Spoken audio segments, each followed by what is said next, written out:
Up on screen is a chart of the SLF where we had a recent algo buy signal. The fundamentals behind this, as discussed earlier in the week, is interest rates have been increasing in the US. You've seen a sell-off in these yield-sensitive names. The algo engine's just flagging that we've got the higher-low structure. We're the top end of the current expansion or rally in bond yields. So it's not as a surprise that we start to see some buying come back into some of these oversold names. So this is the SLF, which is the basket of REITs listed in the ASX 200. If we look at a couple of the individual names that were our preference from signals earlier in the week, Dexus, and we see it's found support there at around that 925, 930 level. Stocklands is one that we've recently added to the ASX 50 model portfolio, and you can see there it started as a rally off this 415 level. GPT is our preferred office trust. So again, this is in the top 50 model portfolio. We can see that it's finding support there.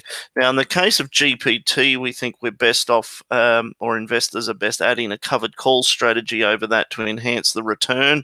So keeping exposure to the next dividend and adding another sort of roughly 5-6% return over the next 6 months to boost that annualized cash flow from GPT up to around 10-12%. The other ones that we've highlighted that has been Sonic Healthcare, and you can see here on the chart that Sonic's broken higher from that 23 level support. We've sold calls up here at around $24, so we're not expecting the stock to trade too much higher, but wanting to keep exposure to the upcoming February dividend as well.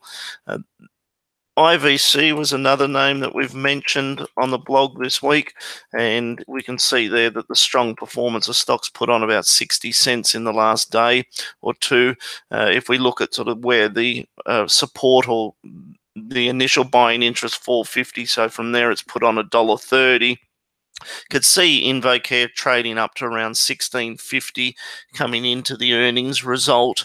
Other recent signals that I think you should keep on your watch list at the moment is Amcor. That appears to be a little oversold, as does AGL.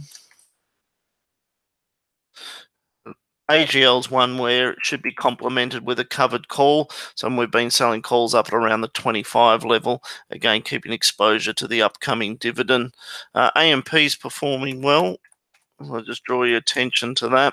I think coming into the earnings result, I'd expect the earnings results to probably do a little bit better than market expectation. IAG is doing well, so this is one of our stocks that we continue to like as a buy right, so owning it here and selling the 750 covered calls.